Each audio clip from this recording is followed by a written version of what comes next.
He's here. Okay, guys, I'm late, but that's the name of the game. Oh, I hope I don't disconnect.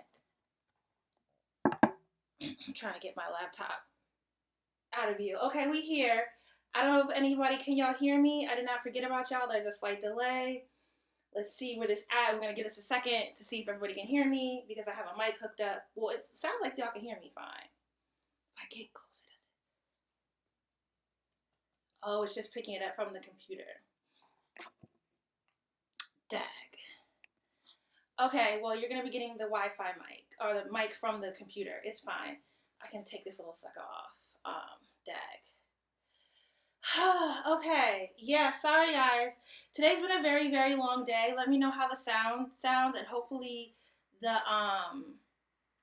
going to hear my fan. It just is what it is. There's really no way to, circumvent this, and I don't think I have the right plug-in for my laptop to hook up this mic, and I don't want to knock everything out, so we're just going to deal with this because we're already late, and it is what it is. Okay, so I missed doing last week because, truth be told, I really don't have time to do these. You know, I have to really think through my workload and what I can realistically get done and what I realistically can't get done. And, you know, I do these for fun. There's really not a lot of value, personally for me, that comes out of doing it, a review of Insecure. Whether it's brand-wise, viewership-wise, financial-wise, and running this book club is taking a lot of my time. And we're working on launching this podcast, yada, yada, yada, so whatever. But I was like, you know, I started it. I enjoy doing it with y'all. I enjoy having y'all call in. So, here we are. The link to the Skype call is linked down below. I'm going to do a review first. We are only going to do this for an hour because bitch is busy. We have our little bitty drink, so we're going to sip along. Basil Hayden and some Coca-Cola. We're going to sip real slow. Mm-hmm. Ooh. Her teeth. Yeah. I don't know. Insecure, is one of those shows, you know, and I always talk about this as, a Black content creator doing reviews of shows. Other shows support the people that review them. Okay, here we are. But I enjoy the creation that is Insecure that Issa Rae does. Okay. So I'm happy. I'm sorry I have rubber bands, so I might sound a little I can't open my mouth that wide. But episode 4, I'm happy that I didn't actually review that standalone because being able to review episode 4 and 5 together is really, really, I think it's more valuable, right? Because we get to see the progression towards the peak, right? The actual breakdown of the relationship between Molly and Issa.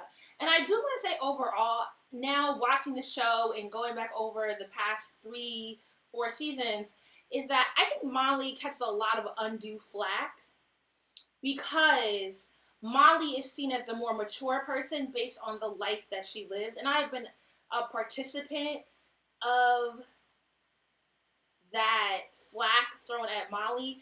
And not that Molly doesn't deserve any flack, but I think the ways in which we side with Issa over Molly, I think they're both shitty friends. They are both not good friends to each other. And they are passive aggressive and have an inability to communicate, even with the culmination of the argument that comes at the end of episode 5. It's absolutely on Molly's part bad timing, bad place, all that stuff. Offensive timing, yeah, just horrible on her part to confront Issa in that moment. But in the end, they end up arguing about something that isn't the actual problem with their relationship. Molly and Issa do the same thing where they do not communicate with each other about what their actual gripe is. And I mean, they get to the actual gripe within the argument, but because of the timing, there's no way for them to actually evaluate what the other is saying to them. And they are arguing, what causes the argument is something that really isn't a problem. And instead, because you have all these built up frustrations and feelings that have not been discussed, oh man, I was listening, well, one, I've been talking through this with my therapist, and also, I was listening today to the episode on Brene Brown's podcast. It's like, don't, girl, we be busy. I was doing like 5 other things while listening to that. But she interviewed a professor from Yale who studies emotional intelligence, and they were making a comment about feelings unfelt, or feelings that are not, emotions that are not dealt with, and what they become. And she's like, they metastasize, they become like a cancer inside of you. And I believe what we've seen with the passive aggressiveness and the inability for either of them to clearly communicate with each other is the cancer that has risen in between their relationship. And I don't think, it's not that I think, oh, Molly is a great person, but I think our attachment to Issa is because Issa's funny, right? Issa's character brings the comedy in ways that Molly's character, not to say, like, all the characters on the show have humor, but Molly's character isn't necessarily meant to be the comedic relief. And because we see Issa as, like, this awkward, she needs support, she needs help, she's still fledgling, she's funny, she's humorous, she largely doesn't do any sort of conflict, she stays, out of the fray, that we want to side with her. But they're both shitty-ass people, mutually. Like, I don't really think one is less shitty than the other. I think they are both emotionally immature people who do not know how to deal with the problems that arise in their relationships. Okay? So, overall, I really, in conjunction with episode 5, episode 4 now makes sense. I don't know if standalone, I would have really appreciated episode 4 on its own, because again, the question of time significantly arose in that episode. We don't know how long it's been since Thanksgiving, so we don't know how long it's been since he's been able to correspond with Condola. That was kind of addressed in this episode. We don't necessarily understand, again, because of length of time, where Lawrence is at and why Lawrence would want to talk to Issa about his relationship with Condola at this point. I thought that whole scene in the lawyer's firm about Bennett only dating Abigail's because he's ordered salads. I don't know what the inside joke is. I don't live in California. Maybe I missed it. Maybe I'm not as cultured as I think I am, but LOL. I thought it was funny that Issa was listening to the audiobook of Michelle Obama's Becoming, and because of the overarching theme in Becoming, and I honestly say that audiobook version, Becoming wasn't my favorite book to begin with, even though I got to interview Michelle Obama about said book. But the audiobook version, the way Michelle Obama reads, actually, if I'm going to critique Michelle, then I have to critique Issa and her audiobook version, so we're going to leave that alone. But whatever. That was definitely Issa's spot in episode 4. Molly wasn't wrong in that scene, trying to pull into that spot. That was Issa's spot. Because she had to drive up and back in anyway, which meant that Issa was right to back into the spot first. That scene with Lawrence and Derek looking at okay, first of all, the baby's named Simone. Simone's such a black-ass name to me, and I don't know if I'm the only person who perceives Simone to be a black name. Like, Simone and Naomi are, like, 1970s black girls' names to me that I love. And that whole scene of, like, Derek and Lawrence looking over Derek's daughter and realizing that every woman is someone's daughter, gagged me with a wooden spoon. Fuck, that was, ugh. I get it. I get why they put it in there, but it was ugh. Okay? Ugh. Niggas ain't never gonna be shit. Okay? That's what that was. It just, ugh. Like all of a sudden you realize how, like you're gonna realize that, someone's gonna try to finger fuck your teenage daughter. Like, that's the culmination of why you need to be a better person to women in general. It was just, I get what the commentary on that scene was, and I'm not saying they're wrong for putting that scene in. The scene elicited, I feel like I'm giving the reaction that they wanted from that scene, but ugh, niggas. That's how I felt. They got the black woman mortality rate with pregnancy commentary in there with Tiffany, and I want to say this might be the most I've ever liked Amanda Seals. Like, her character Tiffany, no tea, no shade. That's the kind of mother I strive to be. Like, babe, can't you go? I'm finally out. Oh, he has it. Gonna let the child at the supermarket. Like, I get the humor and I get the kind of ambivalence around motherhood that she has. And I don't necessarily want to be that shady, but, like, yes. Holler at me when they can talk and explain how they feel. Though I would still pump Not forming to feed my child. That comment in episode 5 about, well, she didn't take, it's her loss. Like, had me dead. Like, I'm really enjoying the character of Tiffany this season. Does Issa have Nathan saved as do not answer trauma? Like, what was the actual name that she has Nathan saved in? I kept rewinding, but like my ADHD was kicking in. I couldn't focus on the screen. I absolutely hope that this, with the Condola breakup confirmed, I do not need any. I don't even want to like dance around this idea of Issa and Lawrence getting back together. There is nothing productive about that. There is no desire anywhere in my body to see that come to life. No. The comment that Tiffany made to Molly about her and Andrew having pretty babies, Janine Eichel's all over Burbank. Again, it's like there's really no point in trying to critique the character of Tiffany as like a moral compass for like things we shouldn't say in society, because I think in general everything that Tiffany says is things we should not say. Like that's what her character is written to be as. It is a commentary of a panache of bourgeois upper middle class black folks. And so, you know, but you do want to like note, haha, caught the joke there, okay? And then I think the really culminating point in episode 4 was what leads to the essence of what's the perceived breakup in Issa and Molly's relationship. So they're at Tiffany's house with Kelly. Again, Kelly's the punching bag this season. I don't think we're going to get any character development, so okay, there we go. But the jokes are funny. Kelly's jokes all land. So they are at Tiffany's house, helping her out with stuff with the baby, and they're throwing jabs at each other. And are they throwing jabs at each other? I think I like the way they set this up, right? I like the way that they are slowly seeping in the toxicity, braces, in their relationship, right? That what Issa said about, oh, you red table talk wasn't really that offensive, right? But because of the color of their relationship and because they are not dealing with their feelings and emotions, there's now the cancer in between them, the problem between them has metastasized and grown out and spawned into something really ugly that now they're not owning the place from which they say things that can be covertly said, oh, I wasn't coming for you. They're not owning their offense and they're not owning their intention. And so we start there, and then, you know, they're both dismissive of each other. They're both not saying what their problem is with each other. They first, you know, Issa says something to Kelly, Molly says something to Tiffany. They talk to the men in their lives. You know, Issa's talking to the nigga that ghosted her, and she has it saved in her phone as do not answer. Molly is talking to Andrew. They're both really, really sensitive. Molly is sensitive about her relationship, and Issa is sensitive about her block party.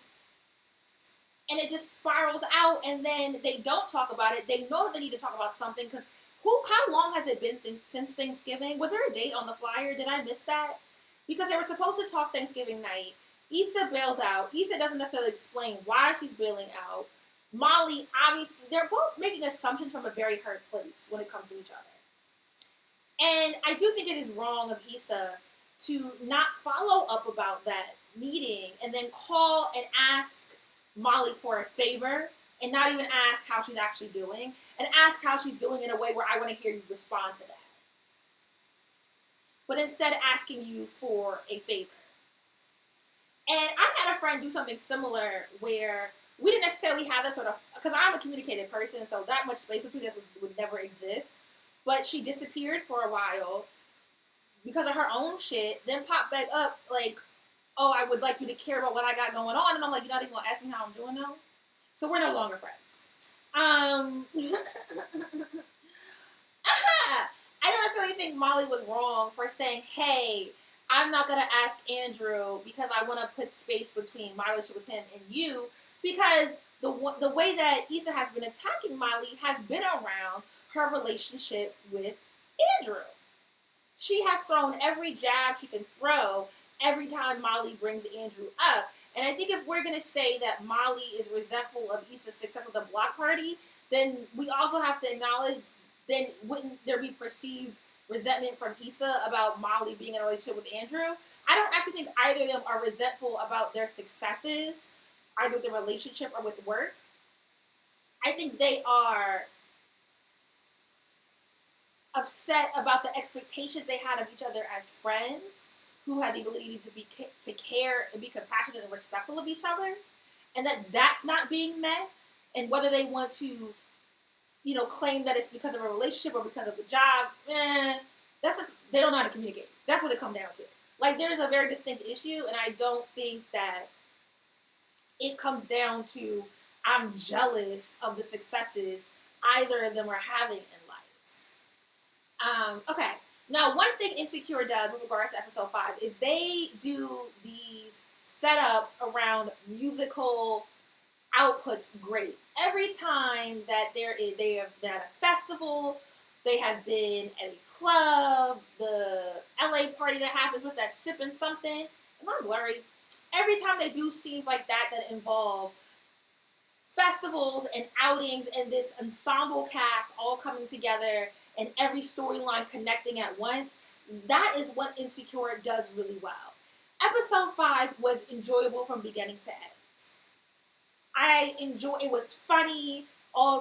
Every character had jokes. Every character had some sort of interaction with people outside of the main ensemble cast.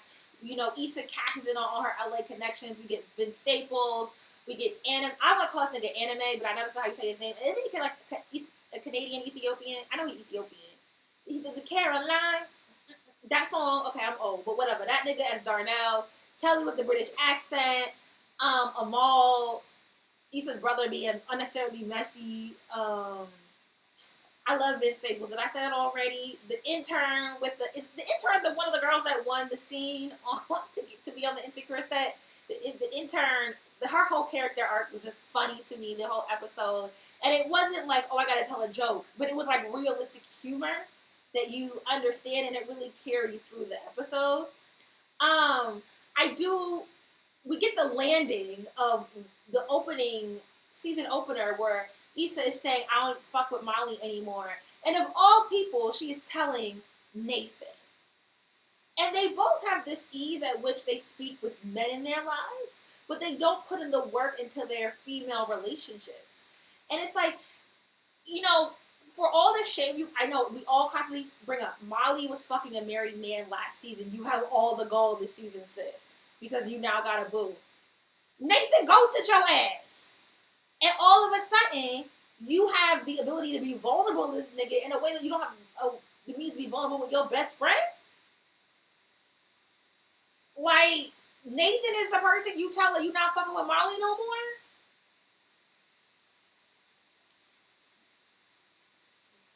That's just, ugh. It was, okay. Yeah. Well, we'll see where this goes. We get the confirmation that Condola broke up with Lawrence and then ghosted Issa, and she apologizes and shows up. I guess maybe it wasn't super clear to me what the nature of their relationship actually was. And I know they said it, but I think maybe we all projected or made assumptions that Condola was co-coordinating this, but it just seems like Condola was coming in and doing a favor in the first place because Issa got everything done and Condola kind of checks in and then checks out, and we'll see where her character goes. Do people get nosebleeds when they're excited? Is that what happens? The intern getting a nosebleed when she was with Staples that was a really funny scene to me. I mean, all the scenes were funny. Everything about this leading up into the argument was a really funny and enjoyable. They had so many great musical performances. I love Sir. They played the song that I have on my breakup playlist. So they closed out. They closed out the episode with the song that I have on my breakup playlist. That song, I played the shit out that song. So I was like, oh, this has been a great weekend. I'm telling you, between Erica and Jill, and now this episode being a good key, I am here for all of this. Okay,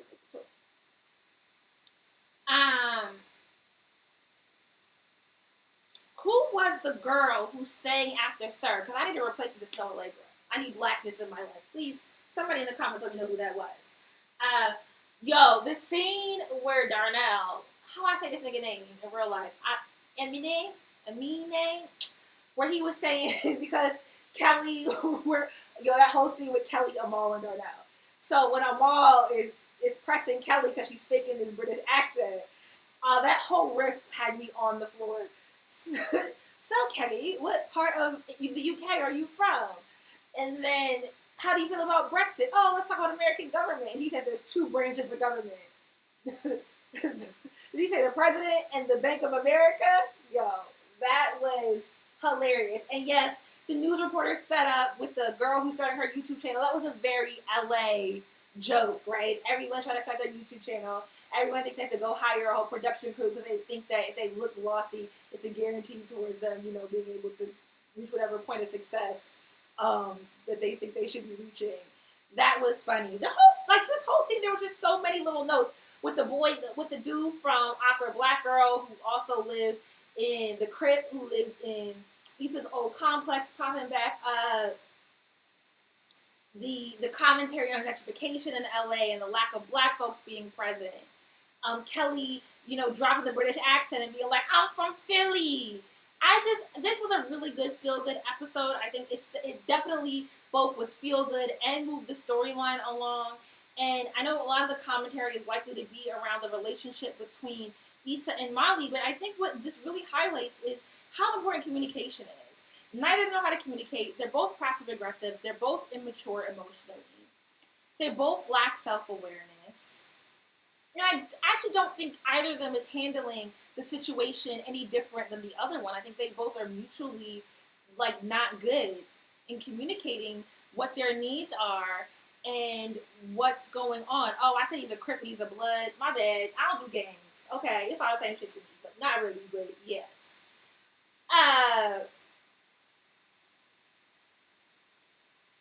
It's really, highlighting, I think, the Molly and Issa relationship hits for me on the note of a lot of people, regardless of their positions in life, don't know how to deal with conflict.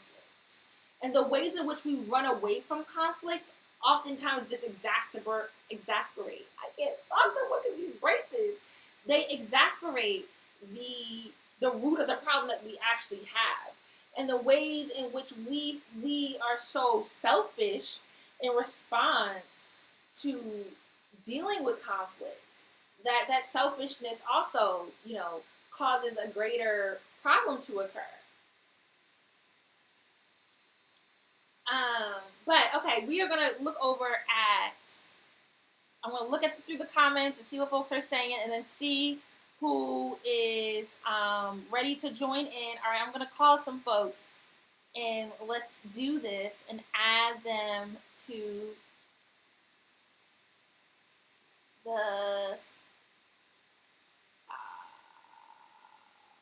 Let me mute Skype and add some folks and see if they are ready to join. I'm calling somebody, she's not answering.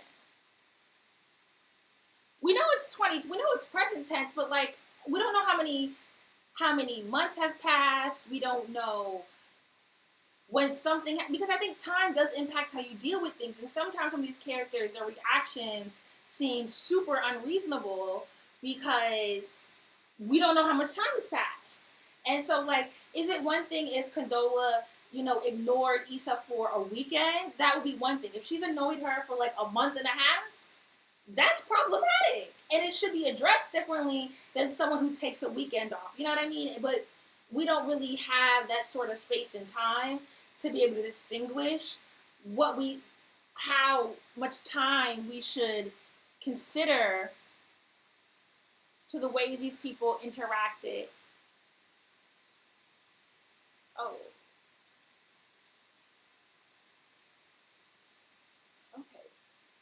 Let's see who's here. Okay, I'm gonna add some people. Don't freak out when y'all hop on camera. Alright, I don't know how this, hold on. They have their cameras muted. Okay, I'm gonna add Jaslyn. Oh, you here with me. Alright, Jaslyn, turn your mic on because you're on the screen, so go ahead and talk. But nobody can hear you. Yes, Jaslyn, turn your mic on. Oh, my bad. Can you hear me now? The mic's not on. Can't nobody hear you, girl. It's silent. Hello, testing 1 2 3, 1 2 3. I don't know what's going on. We can't hear you. Where's my mic? Hold on. How about now? It's real silent. Oh no, I'm seeing it. Oh gosh. Oh man, I Nobody don't know what's going here. on. Okay, I'm gonna. Oh, there's mad people in this. All Hello. right, hold on. I'm gonna just individually call y'all. So I'm gonna hang up. I'm gonna individually call folks, and we're gonna try it that way. We try this every time. Okay. Danny, I called you. We're gonna try Danny again, and we're gonna add her. Oh, you can hear her? I can't hear her. Oh, you know what it is? My bad. Hold on 1 second, y'all. Okay. I don't want to disconnect my internet. Hold on. Okay. That's my bad. I had something plugged in and my audio wasn't on. Okay, I'm slow. Can you hear me? Yeah, hold on, I'm gonna add you. Okay. Okay, you're here. There's an echo. You have to turn me off your laptop. Can't have that on. I got to turn off the audio on my laptop. You gotta mute the video. You're already muted on YouTube. Oh, for some reason but it's okay. We'll just work it out. Go ahead. Okay, I won't be on so long so it doesn't mess up your live. I only wanted to specifically actually talk about Kelly because her role means so much to me, like representation on a modern black female show. And Kelly is like comic relief, and we've seen that so many times. But even when Kelly is interacting with a guy, it's not real. Like Kelly is the only character we have not seen desire on the show in a real way. And it's like, what is it, season 4? It's tiring to see her in this role like over and over and over again. And I really, really hope Issa develops her character because she's everyone's favorite, and we don't need to see her looking like a Tyler Perry character on a modern day show because she definitely has a lot of similarities to characters that we've seen over and over again. Like her chasing after a guy, what was that, season 2, season 3? Um, that was kind of similar to Nikki on the Parkers. So for me, I'm just wanting to see more from Kelly.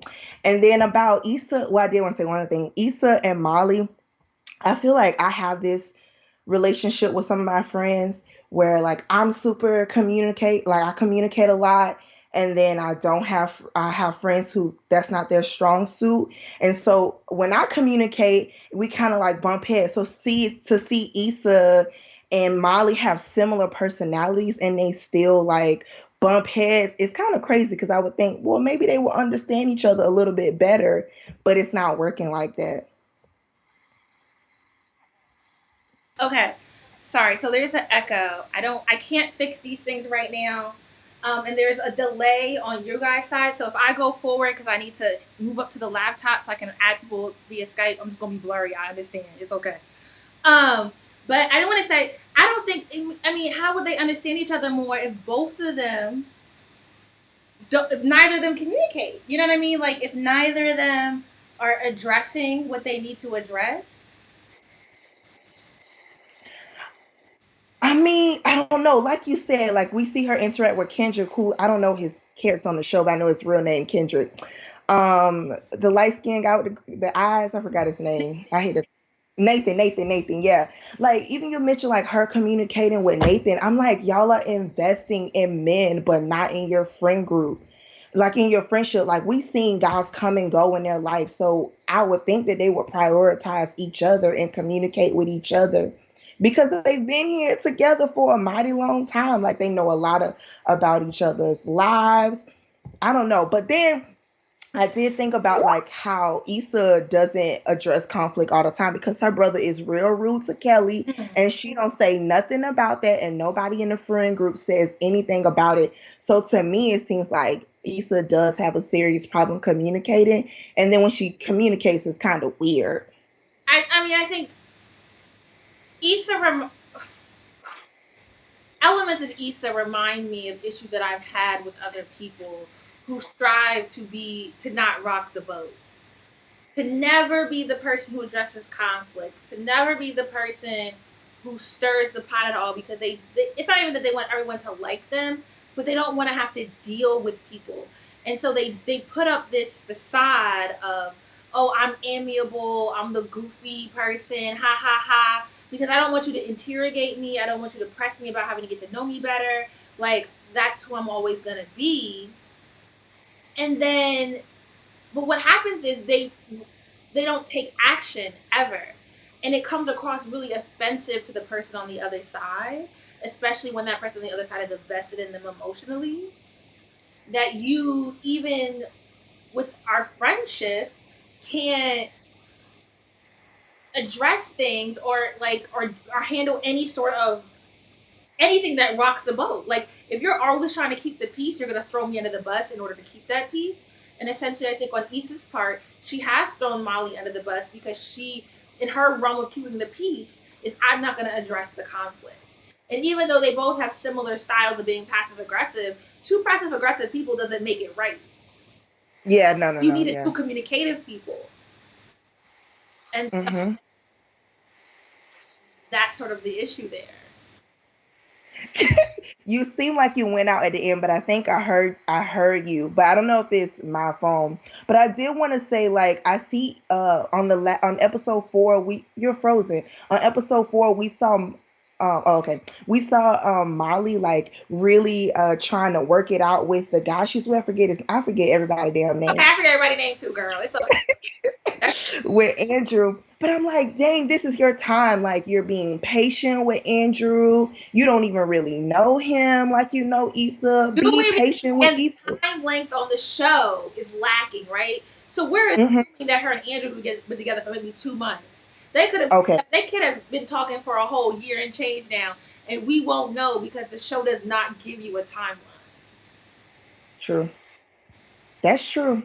All right, they need to give us some receipts. But it's been cool talking to you. I know other folks is waiting. But thank I you really for coming. appreciate You this. know, I'm hardcore about that Kelly thing. I'm happy to have y'all come in and vouch for the fact that Kelly needs more development because we are tired of the fat black girl being the punchline. Yes, I mean, like, I think the best representation that fat black women has had is the Clark sisters. That is the because What about Shrill? What seriously. about Shrill on Hulu? Okay, shrill, but it's still the character is white, like the lead character is white. But yes, I do think that's like a great role. But a fat black woman and a fat white woman both work together to make that happen. Kelly can't be the only fat girls at the writers' table. It has to be more. It's obvious that Issa does not have any fat black friends, because if she did, she wouldn't even write Kelly that way. Like, how is Kelly hypersexual but not being sexualized on screen, or we don't see any sex scene, but we see this fat man on season 1 in the first damn 5 seconds fucking. Kelly needs some love. I've been championing it with people. Oh well, she's not a main character. They can't develop everyone's storyline. Yada yada yada. And I'm like, if we get Tiffany to be a whole mother, we can give Kelly some dick. They don't have to come Please. as a parody to ha ha ha. I'm jerking the nigga off under the table. This is what I'm saying. Like, at least Kelly can be answering one of their phone calls in the bed with a guy, or she could be on a date with a guy. Like, even the interaction tonight, like, we didn't even really see the guy really interacting with Kelly in a real way, or they weren't really like holding hands, or when he came over to her, he greeted her, but it wasn't like they was really into each other at all. It's just these fake scenes trying to like be modern but not really be modern. It's something we already seen before. I mean, Tyler Perry it's could have wrote that Kelly, scene. I'm the sorry. character. Well, I think her name is Natalie Rothwell or Natalia Rothwell. She's a writer and she gets producer credits on the show, but we don't know how much is she. I don't know. I have to go back and look at interviews to see how much she's actually writing on the show, because I think sometimes we hear these titles and we assume that they are all encompassing and that is she a staff writer? You know what I mean? Like, She's only written like 7 or 8 episodes on the show. cross, that's a Um, lot, but I don't know. I don't think it's as easy as dismissing her lack of character arc on her being a writer and she should create that character arc, because this is a show with, I think, like, I'm not gonna claim to know how Hollywood works and how like producing a TV show works, but from my understanding, in the writers room wouldn't Issa and Prentice be taking the lead per their roles on the production of the show. I don't know for sure. Yes, and also like Kelly is building off of something Issa already created. So Issa created how this show was going to work. When Kelly started writing, I don't know what season, I think it was like season 2 or 3, she started writing on the show. It was Kelly was already developed to who she was going to be on the show, the funny fat best friend. And also, Kelly is the only one on the show out of the four friends who has not been desired for real. You can't convince me that she's hypersexual and no sex. It's not realistic. It's not adding up. And sis had on jeans at Coachella while everybody got on shorts. She couldn't get a wrap dress. Like, they be having Kelly looking crazy. In the club, Kelly got on a blazer. The expectation that just because somebody has a shared identity, that they should understand how to develop that identity in a way that's uplifting, especially because we as individuals tend to absorb so many negative opinions of ourselves. I'm missing words here. You know what I'm saying? Like this I idea got you. that simply because I have a black woman writing on the show, she should suddenly be able to write and encapsulate all the diversity we need represented via this black woman. And suddenly, because I have a black fat woman or fat black woman writing in the, for some reason I just don't like saying that. But like, how else do I just Why? say that I have a fat black woman in the writer's room, that suddenly she should know how to dismantle all the fat phobia that exists and all the ways in which we have stereotyped fat black women. And I think we've seen it time and time again where we've had shows written by like, oh, what's that show that I could see her, Yvonne Nicole something. It was on Netflix about Forever the Bridesmaid or something, I don't know about that. and it was written by a couple of fat black women, and the fat black character was still a punchline. And so I think it's just a thing of like being in Hollywood, and you're not, that's because everyone doesn't necessarily have this understanding simply because this one person exists in the room. She should be able to carry the weight of developing this correctly. She might have absorbed the same stereotypes about fat black women and just reprojecting them. I just want to see like 2 or 3 shows where I'm represented well. Cause Insecure, I'm like, I love it because I'm a black girl, but then I'm like, damn, I'm only funny on this show again. Like when I was a kid, I had to watch Monique chase after Professor Ogilvy. Like I don't want to see Kelly running in 2020 from a show from the early 2000s, late 90s. Like I don't want to see the same thing happening. It's the same Development. shit. I think that's accurate. I don't know if people are trying to fight that point, but thank you for calling in. I hope you have a great Bye. night. I will talk to you later. Bye. Okay, y'all don't have to be so rude in the comments. I can see y'all. Dang, y'all so feisty. Okay, I'm going to call Natasha.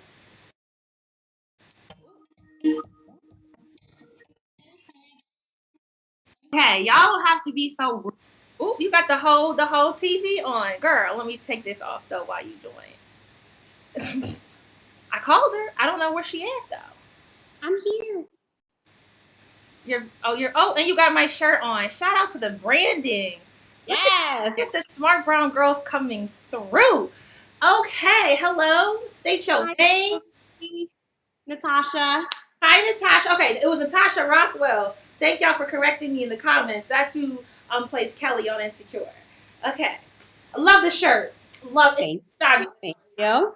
Okay, so I agree with you 100% about both Issa and Molly both being passive aggressive and emotionally immature, which is why I had a problem at the start of the season where they agreed to hold each other accountable. I felt like they just were not in a good place. They're both coming from a hurt place, like you said, and anything that they said to each other came off as shade, even though they were trying to be helpful. And I think because of that, I know you expressed a lot of disgust when Issa was being more vulnerable with Nathan, but I feel like when you're having that much issues with your best friend, sometimes it's easier to go to someone where you know you're not going to have to face judgment and you don't have to peel back all those layers. It's kind of like a judgment-free zone and a sounding board. That's called therapy, but yes. And then my husband and I had a big debate over this. So the final scene for this episode, I think we all agree that Molly's timing was awful when she approached Issa. So I believe, and I'm not on a Molly hate train, but I do side with Issa in this situation because I felt like she did follow the rules of engagement by not including Molly in it. She already had that established relationship with Nathan, which Nathan has the connection to Asian Bay, blanking on his name. Andrew. But, For yeah, one, I know all the characters' names. I'm so proud of myself. Thank you. Okay. So I felt like she followed her boundaries by not approaching, like continuing to approach Molly. I don't think that Issa was wrong at all for asking Nathan to ask Andrew.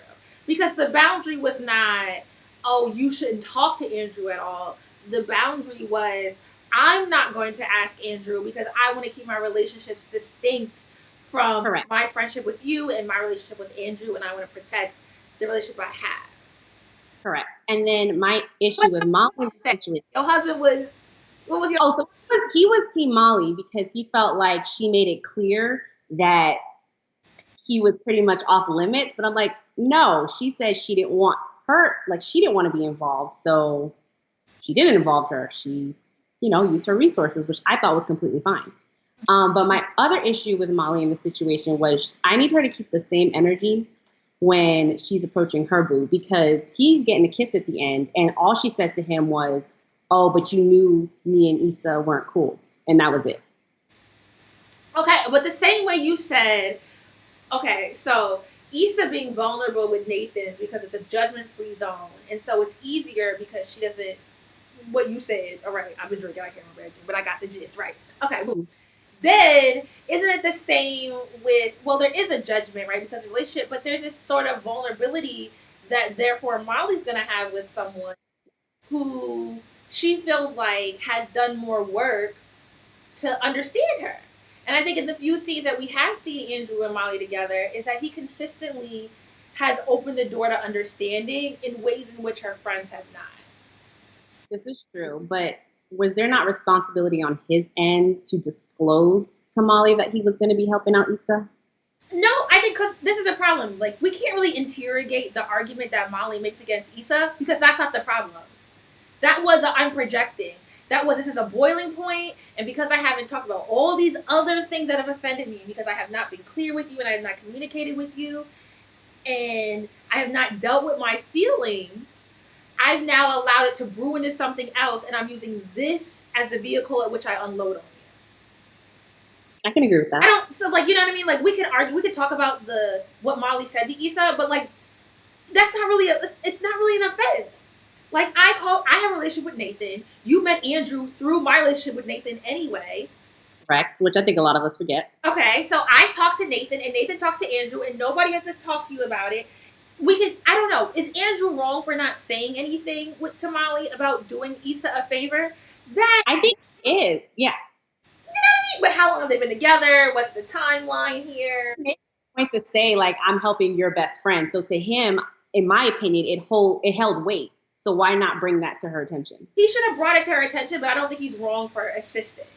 Because it was an email. It was just an email. And at the point when he does it, but again, like, for the sake of the show, for the sake of moving things along, I do think it's interesting. But then again, like, how long have Molly and Andrew been able to meet up with each other? Like, how long are they, how you know what I mean? Because last episode, they were having the issues where she was always, so maybe he forgot to bring it up, right? I don't know. Find that. In my own instance, if my homegirl hit up my boyfriend and get something done, I would feel some type of way that my boyfriend didn't tell me.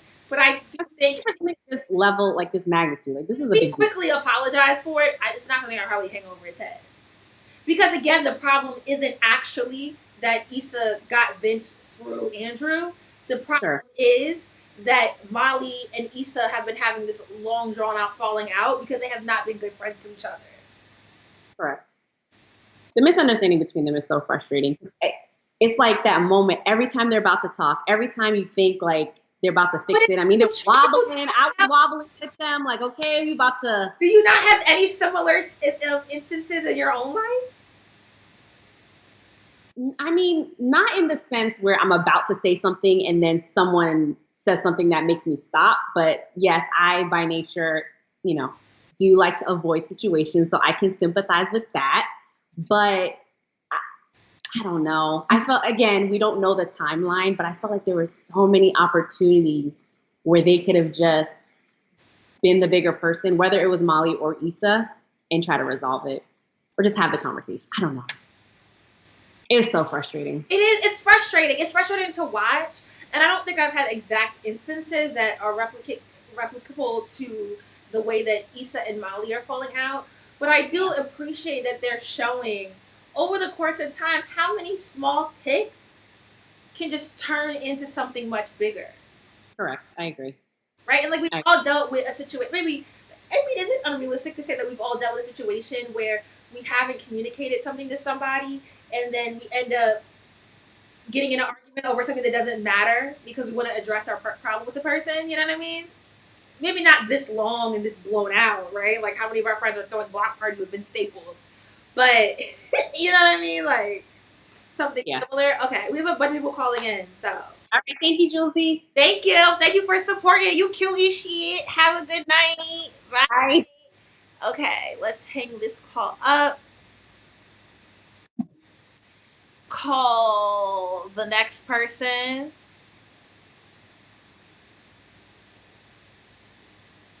Okay, I'm calling Jaslyn.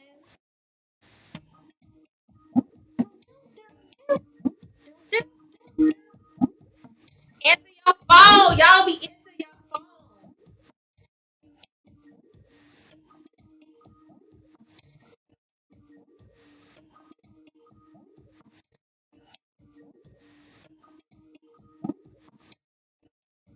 So we've already. So people are saying that the show. She didn't answer, or did she? Okay. Yeah. Hold on. Cause I don't see you. Is your video on? Okay, I'm gonna add you. I'm sorry. It was my fault the last time. No, it was me. I had a mic. I had something plugged into the mic port so people could hear you, but I couldn't hear you, and that was my fault. So I apologize. Welcome, Jaslyn. Right? Are you ambitious, Jazz? Ambitious Jazz on Instagram? Okay, I'll be knowing. I'll be paying attention and shit. You be in my DMs. Okay, I recognize. Hello. Oh, okay. They didn't steal it. You gifted it to them without you knowing. That's all.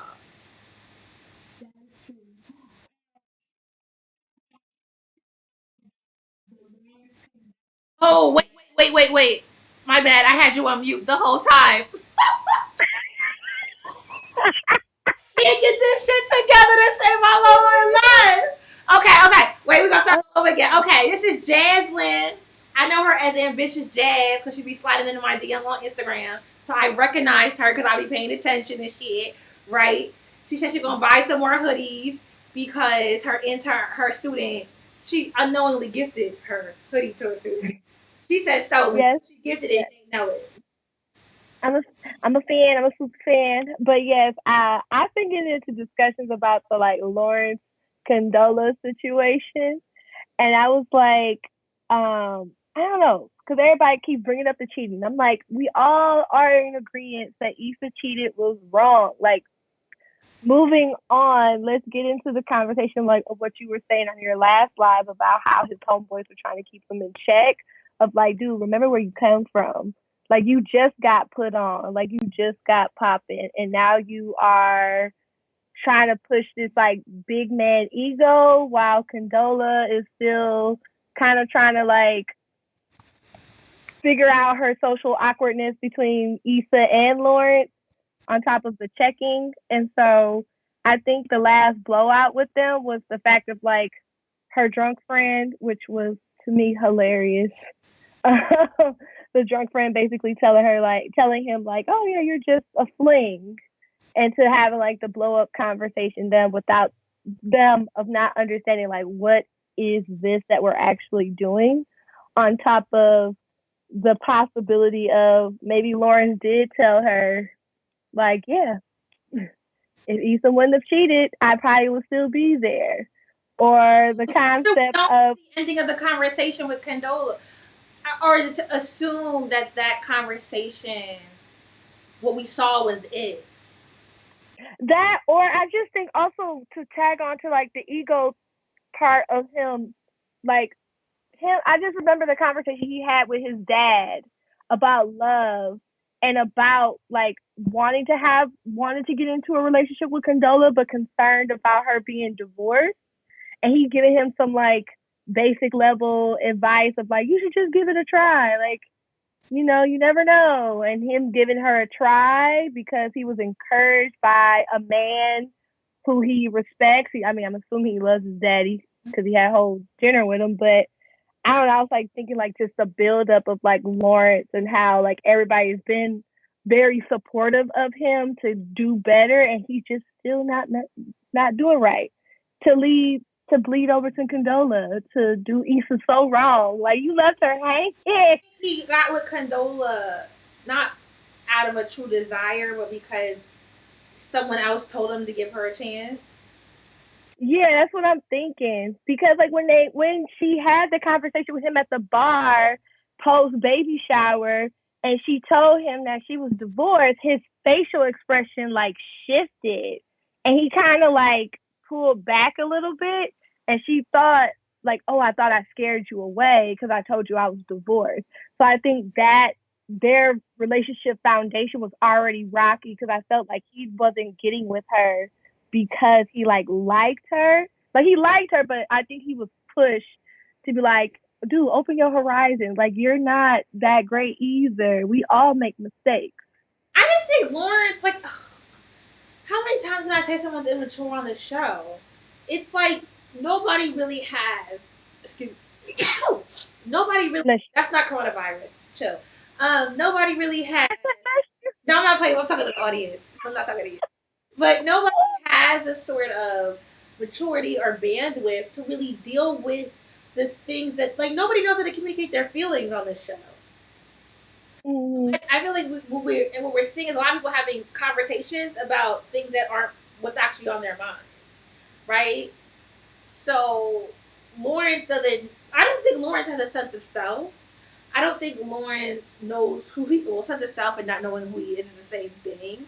And I think patriarchy greatly benefits Lawrence in a way that it doesn't benefit like Amali, who they're both just kind of pantomiming through what they perceive are the right things that they should be doing in life.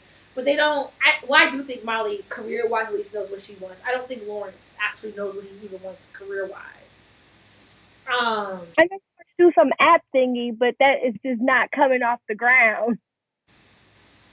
I don't have a lot of expectation for Lawrence, and I also really don't get the point of his Yeah. character being back this season. So I don't necessarily have a lot of critique about the way in which his character is handled because I don't think him being back is a productive plot line to begin with.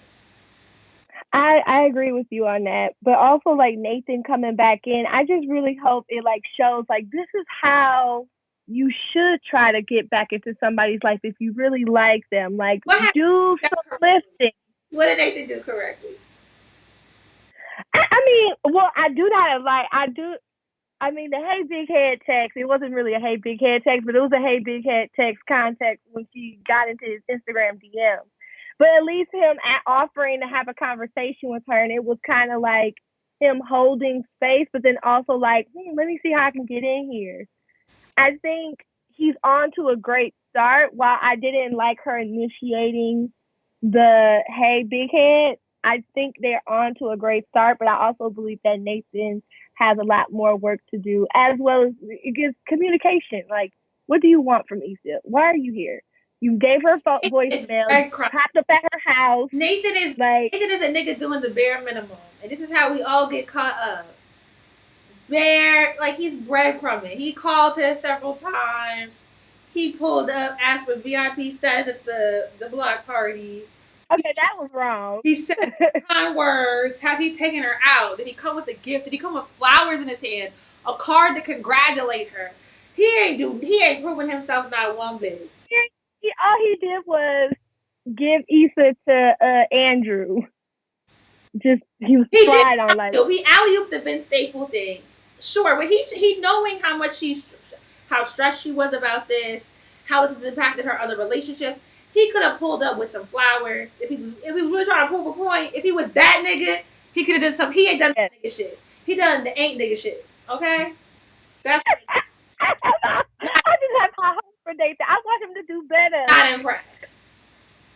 But yes, I feel you. But also, I think I put in a comment like about friendship, like mixing business and pleasure. It gets very difficult, just because I understand where Molly was trying to say. It's like I see your efforts, but I don't want you to mess up because like if you fail, then it's gonna fall on us, and it's gonna be a strain in my relationship with Andrew, even though she didn't communicate that very well. But also at the same time, I'm like, you've been through the whole process. Like you saw it from the Coachella birth to the little bootleg backyard party. Like, why can't you throw your friend that the a little bit? But then going back to the previous person's conversation. All I know is I'm waiting for next week. I keep going through bottles of wine every show. Oh no, I be having one cocktail. That's all I can. I got too much on my mind to be drinking too much. All right, I'm going to let you go. Thank you for joining in. It was wonderful to see your face. I deeply appreciate you. And we're gonna let the next caller come in because I have like 30 people in this video chat and I have not added them. Okay. Y'all are commenting so hard. Oh, Lord, let's see who else we got in here I haven't called. I called Danny. I called Jaslyn. Okay, Mario. Let's call a guy. Let's call us a nigga.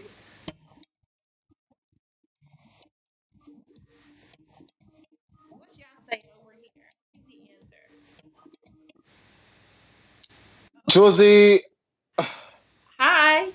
Hello. hi. How are you doing? Let me turn this on. Oh, what happened? You're muted. Okay, now I'm good. Okay, I can hear you now. First of all, let me just say the last time I talked to you, I didn't tell you where I was from and what my name was. I just started talking. Yeah, it's okay. Because, The excitement. It's okay. Well, right. got 3 minutes left to do this live. Go ahead. My name is Mario, and I'm from New York City. Hello, what borough? Manhattan, Chelsea. Oh, you cute. You got my teeth. Can I be your friend? What avenue was you on? 7th? 20th. But I'm just saying. Street. I'm just saying, Chelsea. I'm just saying, it's just Chelsea. But How many bedrooms I you got in your apartment? You living in the studio? You got your own bedroom? It's my own bedroom, and it's just me. Oh, I'm Just me. your friend. You live in Chelsea? I'm trying to be cute. You That's want all. the F or the A? Well, listen, I'm just a man living in Manhattan trying to make a dream happen. Mm-hmm. That's it. I'm just fucking. But I just wanted to don't comfort me, Josie. I'm just saying.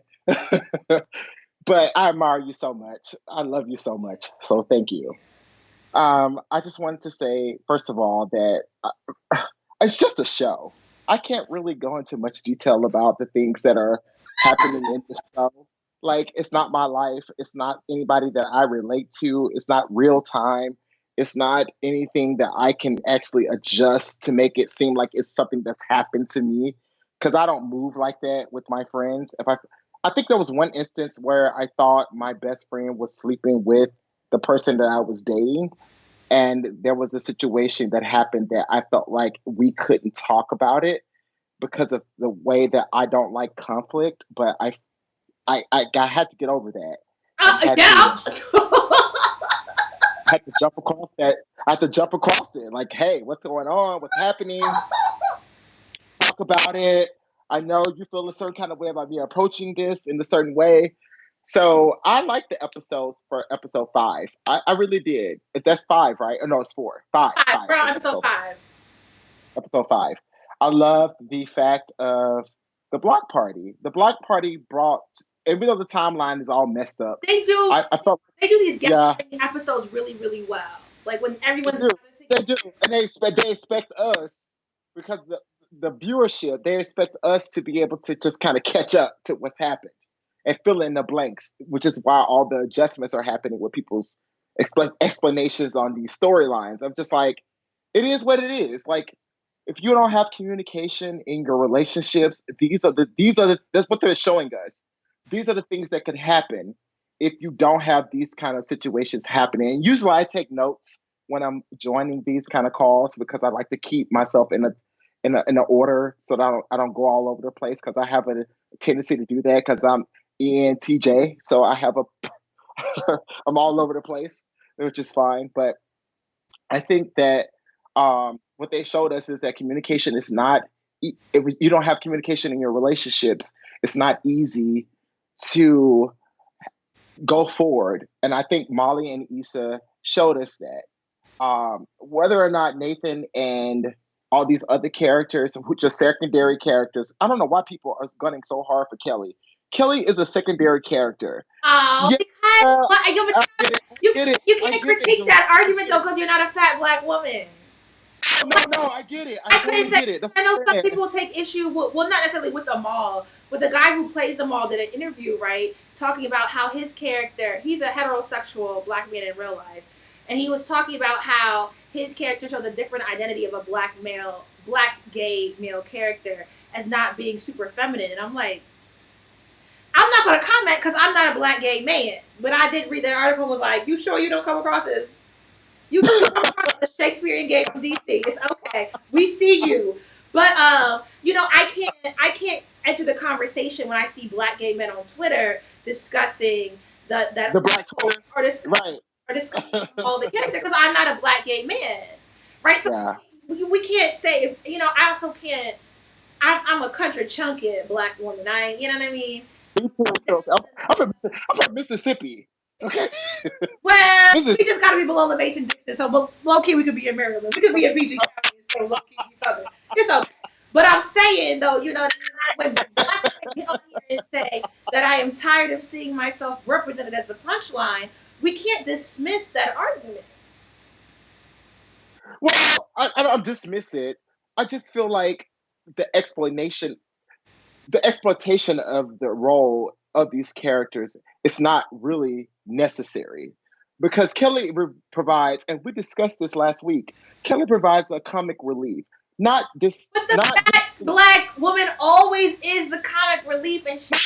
Always, because look at Queen Latifah. She's not always a comic relief. Oh, but that's one Like, person. Okay, who else? one person, look at Monique. She is not always a comic relief. Okay, somebody in the 2020. Go ahead. 2020. Go ahead. But I'm just saying. 2020. Name some fat black representation that has not been the comedic relief.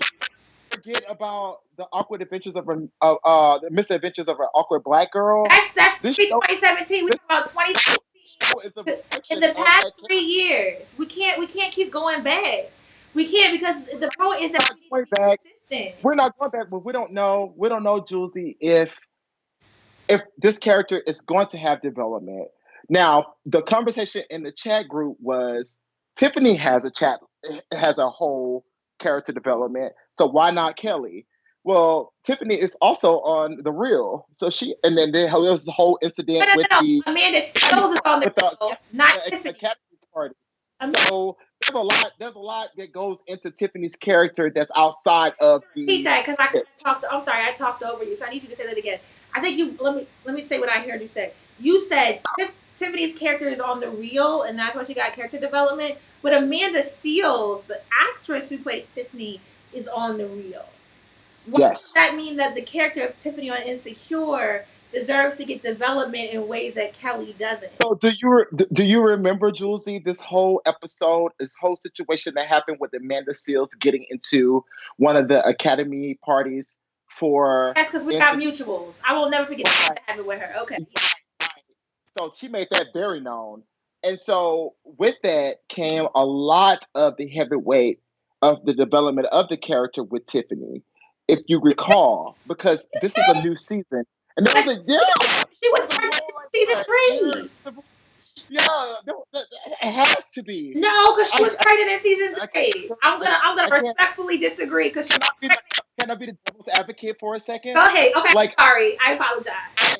I'm just being a devil's advocate for a moment, like just to give everybody a moment of thinking. Like, okay, so Tiffany's character has been developed for a particular reason, where Kelly's character could be developed into a further process in this season or the next. Like, it doesn't matter, but I think that her character will be developed, and we will get a chance to see more. Maybe not, maybe we will, but I think that the argument is contentious with the whole idea that Kelly should have more of a character development because she's no longer a secondary character because we want to see more of her. And I get that. I do get that. But I also want to play the devil's advocate and say, like, okay, well, does she need to have a character development? Because she is a secondary character. So is Tiffany. Like Oh yeah, you can't. You're not. No, I respectfully disagree, but thank you. I've been, I've been having Stella. I'm So hearing contrary opinions though, so I'm not gonna come for you at all. I'm gonna let you have your opinion because I appreciate hearing opinions. no, Susie, I want you to come for There's me. nothing to come for you for. I don't agree with that argument, but I appreciate you offering it because so many times I get on here and I'm like, I want to hear people that agree with that have other opinions than myself, and it's kind of hard because people get intimidated. So I'm gonna leave it peaceful. Talk about it next week. Okay, I will holler at you later. I'm gonna add to my goals. It's late. Thank you. Good night. Bye. Who just thumbed down my shit? Don't be disrespectful over here. Okay, we have so many people in here that I'm gonna keep going. And who is Mar? I'm gonna. Ooh, I can't video call Mar. Limited guest access. Brittany. Limited guest access. Oh man.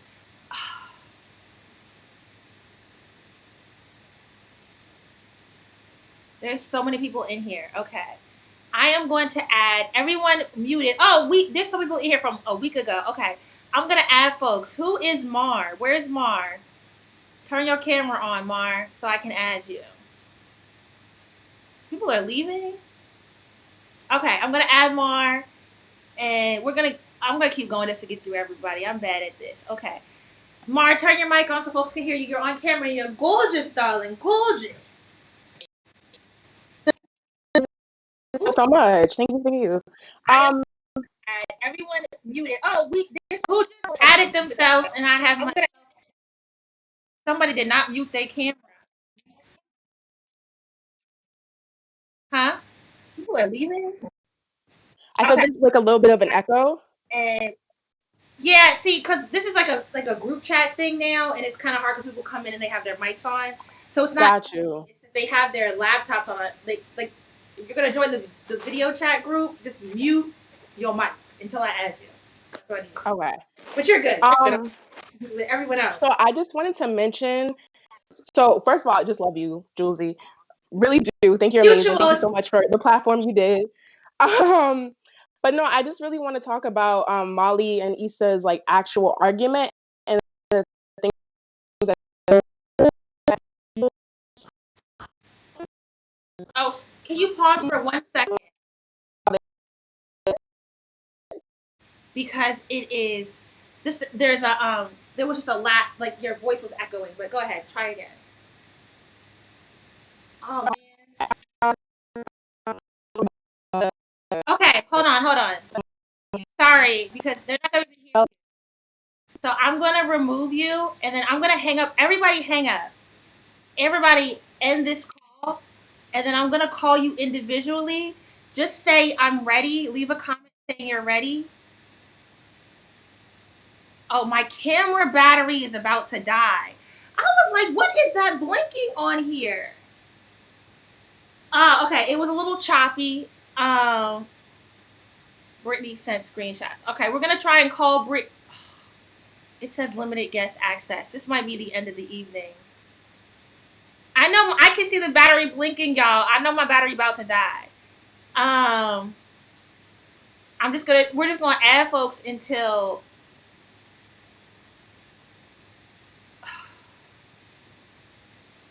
not letting me call certain people. I can't call Brittany. It's saying limited guest access. So I'm going to call Deontay. Sorry this is so ghetto, y'all, but I hope y'all love it. Mute your laptop, Deontay. You was here last week. You know how to do this, boo. Come on. Get it together. Hello, how are you doing? I'm doing well. Shit, and it's my second. This my camera gonna turn off in like 2 seconds. So talk fast.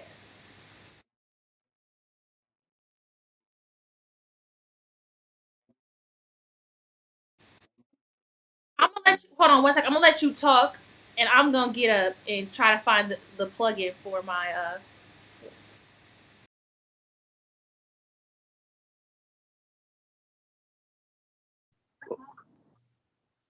The one thing is aggravating about Molly is that, like you said, like all the other build-ups, but like she's trying to act like Issa was not like the whole.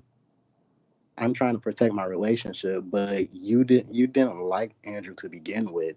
You really was dusting him. You paid him dust in the beginning, and Issa and Kelly were like, "You should date him. You're not really doing anything. You should get out there." And now it's building boundaries, and it's low key aggravating that you're like putting this quote unquote boundaries on this relationship that you never cared for over your best friend who needs help. And granted, yes, you're not in the best place because of a build up now, but it's like you don't see that, like you're not self aware that you basically saying like I will put a man before you, and it's like why would you do that as a friend, especially as a best friend? And that's the most aggravating thing.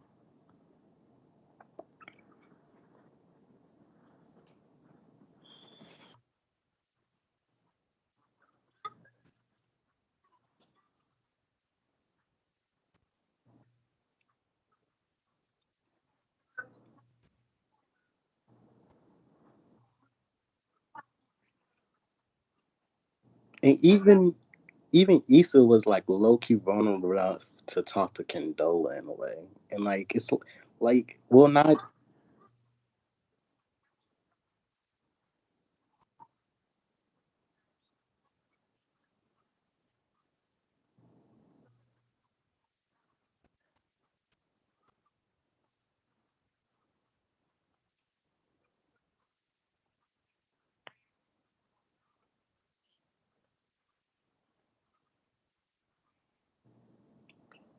And another thing is that when I'm so fucking ghetto. I was muted. Sorry, y'all. I muted the thing because I went to go get my plug, and I just talked for like a whole 2 minutes, like a dummy. This is why I'm trying to stop doing this shit because it'd be so ghetto. no, keep doing it, it's It don't fine. look good. When somebody watches the replay, they like this bitch have been muting herself like 3, 4 times now. What's wrong with her? And the battery blinking on this bitch. Why can't she get it together? Why she got to Teddy Riley herself all the time? We've been riding with you for a very long time. We already know. I am still okay, but I got a plug. I muted it because I got a read my big ass lips. Okay, so I got to get a plug, so I muted and turned off. I took my camera off the stream and I muted myself so you wouldn't hear me rummage around my desk and stuff. Um, but what I was saying is that it is crazy. Like, well, the previous caller addressed the fact that they might be vulnerable with people who they're not close with because they feel like there's no judgment because this is a person that I'm concerned with. Am I ruining a relationship, right? And it is an quandary, right? When you are dealing with a conflict with someone who you are extremely close to or you have a long history with, you tend you project this assumption about I don't want to say the wrong thing that ends our relationship for forever, but then your silence and your ineptitude ends up being the cause of the end of the relationship anyway.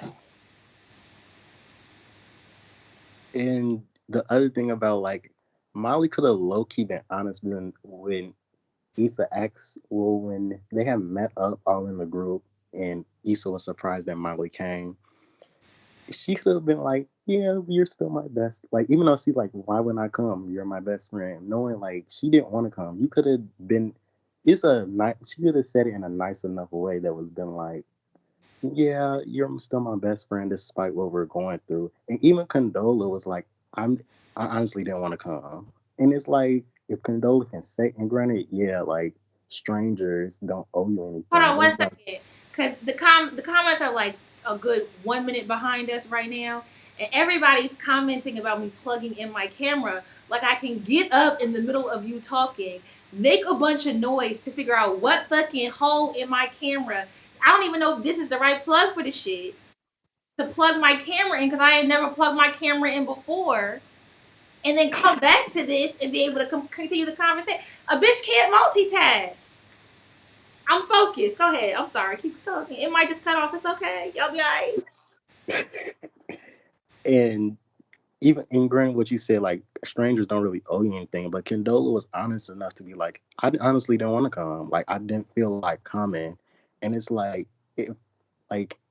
if Condola can do that, this and granted what you said was true, like strangers don't owe you anything. Mm-hmm. Then why can't Molly be honest enough to even not say it as harsh, but to at least like be nice and say it in like a best friend kind of way. Mm. And it's like they don't like their their communication is so like they're not open and honest enough with each other to the point where like they can't even be fake and nice with each other. And that's kind of like messed up and sad.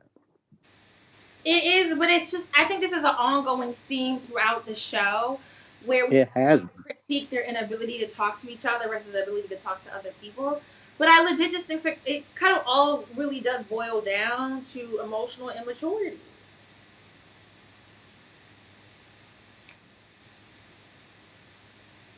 until that point. I until that point, they both need therapists. And Grant, I don't think that Issa can afford a therapist, but she can't. To be honest, she can't. And like Molly needs to go back into therapy. I don't know if they're gonna bring that back in to the show. I'm not sure, but they both need to go back. At least in like couples counseling. I don't know if they can do that for friendships, but hey, at least do it for their friendship.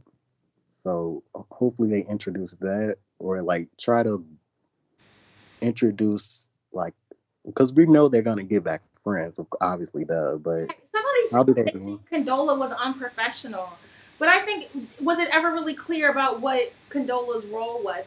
When I end this call with you, we're gonna take a break for like 2 seconds and change the battery out. But like, was Condola like I don't know what Condola's actual role was to say. I believe Condola's role was to like I guess in a way like oversee everything and make sure like okay, Issa has this and this and this and this. Like she was like co planning it with her Mm-hmm.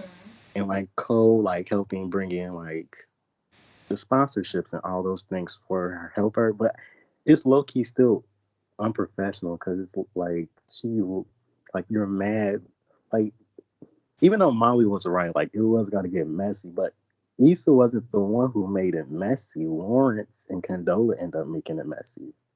And granny, yeah, Issa was jealous, but Issa was like Issa was self aware enough, despite she doesn't really have any self awareness. But in that moment, she was self aware enough to be like, let me hide my jealousy and like make sure that this is going okay. Which in turn caused her to have like tunnel vision about the whole project. Mm-hmm. Mm-hmm. I agree. So Well, thank you for calling in. you're welcome. I'm gonna end the conversation with you right now so I can plug my thing in and then call somebody else, even though I said this was only gonna be an hour. Look at us being ghetto fabulous. All right. Ghetto Have a good night. done. Thank you. Have a good night. Bye. All right, y'all. It's I think the screen might go black for a second, but I'm just gonna we'll see what happens and swap out the battery here because I don't know how to plug a Canon 80D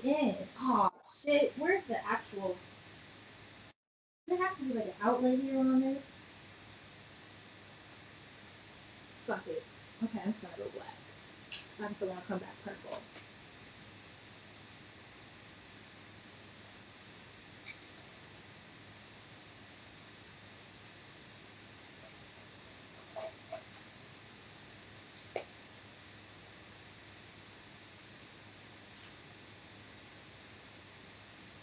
Yeah. Oh, it's purple.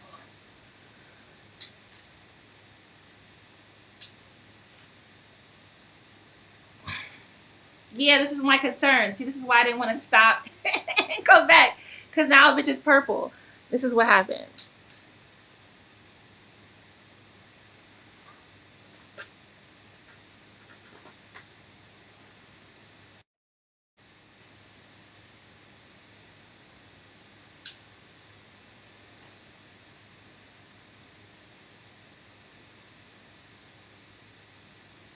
Okay, I'm waiting to see. It's a black ass screen.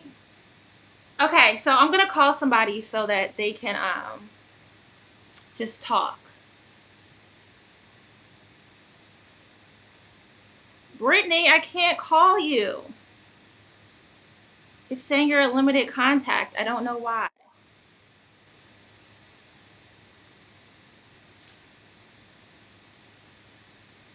Yeah, it's still purple.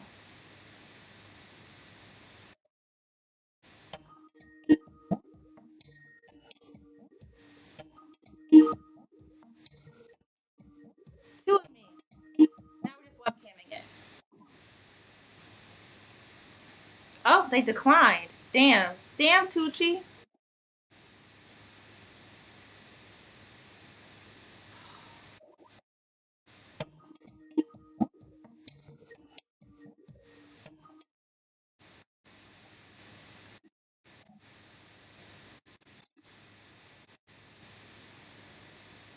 Brittany, turn your camera on.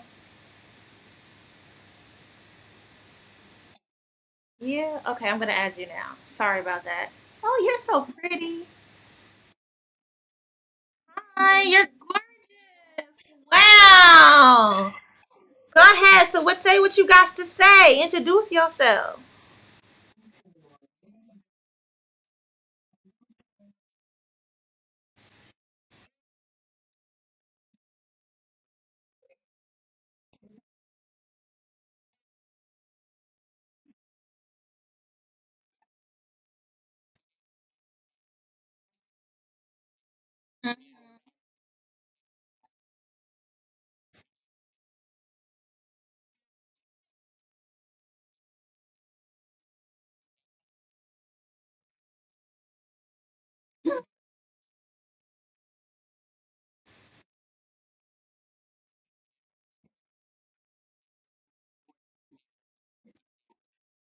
Mm-hmm.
Oh, damn. I had you on mute again. My bad.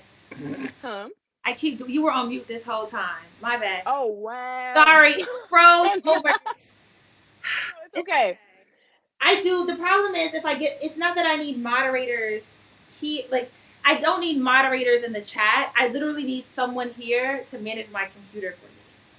Because I keep getting up and muting things because I was moving around to change the battery, and then I forget to unmute it, and then the comments froze, so I can't see anything on my laptop, and I just pulled it up on my phone, and I realized nobody can hear you. It's okay. This is the ghetto. Welcome to the ghetto. It's so funny because I'm looking at the chat and people are like, yo, they see the hands clapping. This is making points. No, it's okay. She was making good points, and she cute. It's okay. That's why we can have her on the screen for a little bit longer. Y'all won't be hurt. What you finna do? Go to bed? Y'all got nowhere to be. So okay, let me just start because I'm a little upset at how people be coming from Molly, and I appreciate that you at least acknowledged at the beginning of this conversation that the flack can at least be pulled back a little bit. Not that Molly doesn't deserve any flack because she's definitely had her times, but I just want to address the fact that I feel like people are not holding Issa responsible. And I feel like that's why she's not able to excel to the next level in her life. And I feel like that's why Lawrence has to be in these seasons. I feel like he is a representation that she is not able, that she's stagnant in a lot of her situations. But the point I was making when I was muted was that although there has been passive aggressiveness between them both, Molly has made an attempt for them to have conversations when they were at the grocery store and they had their back and forth. She did mention that they were having some tension and she mentioned that they should talk about it. She invited her over Thanksgiving, of course. To hyphen you. Is that a picture of you behind you? That is. My friend Lonnie Quest painted that as well. You fine. Okay. I was distracted. I didn't hear nothing you said twice over. On my bad, sis. You real cute. Can we get a full view? No, you gotta move on a little bit more. Huh? Thank you. Don't do me. I'm trying to get my little edges up. Okay. Because I was bald right here. So, I'm trying to, but this is by quarantine. I'm not even really choosing to do this. But yes, thank you.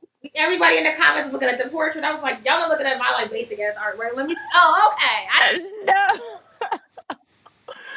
But no, I feel like Issa has definitely multiple times not met Molly halfway, and Molly has tried to extend the invitation for them to meet halfway. And even when certain things happened that were out of Issa's control, she did not follow up. Or she didn't at least what was out of her. You know what I mean? She's been very dismissive. She's been very dismissive. It's like certain things were out of her control, but that just serves as an excuse to add to the fact that Issa really just didn't want to have those conversations. And instead of just being like, you know what, Molly, I know you keep inviting me and you keep opening the door for us to have a conversation, but I really just don't want to have that conversation. That's simple. So I feel like to a degree, yes, there's a back and forth there's responsibility on both sides, but I feel like I'm looking more at Issa at this point, where it's like, I think it's mutual. I don't think one is more wrong than the other. I think they're on a pretty even playing field of wrongness in how they've interacted with each other. I mean, but can you really say that when Molly has really actually acknowledged certain things? Like, she has acknowledged the tension and she has tried to extend the conversation to be open. So can we really say it's equal? Can we truly say it's really equal? Okay, so she brought it up at the grocery store? She brought it up at the grocery store. You remember when they were kind of going back and forth? They were grocery shopping. I don't think it wasn't clear. It was so clear. She was like, yo, all right, this is weird. Let's talk. Come over to the house. All right, cool. Never happened. Because they busy. Then you try again. I think with a friendship that long, you don't say it once and let it go. Okay. But I'm just saying, I'ma still throw Molly I'ma throw her some rope.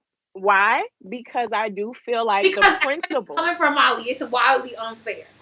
No, yes, that's what I'm saying. Like, they're coming for Molly, and I feel like at this point they're gaslighting Molly. I feel like they're gaslighting her, and I feel like that's not okay with me. Because it's not that Molly doesn't have her shit with her. She does. But the fact is, every time I look at anything, people are saying, Molly is this, Molly is that. Yo, Issa is dropping the ball in a lot of arenas here. And she has been for a while. And I'm not gonna go back in the past and be like, oh yeah, she cheated on. We know what she's done. But I do think that the things that Molly brought up is that, yes, Issa is not taking responsibility for a lot of situations and people are not reinforcing. And again, these are character arcs. We know this is just a show, but nobody's life in this chat lines or anybody on here is perfect. We know come on now.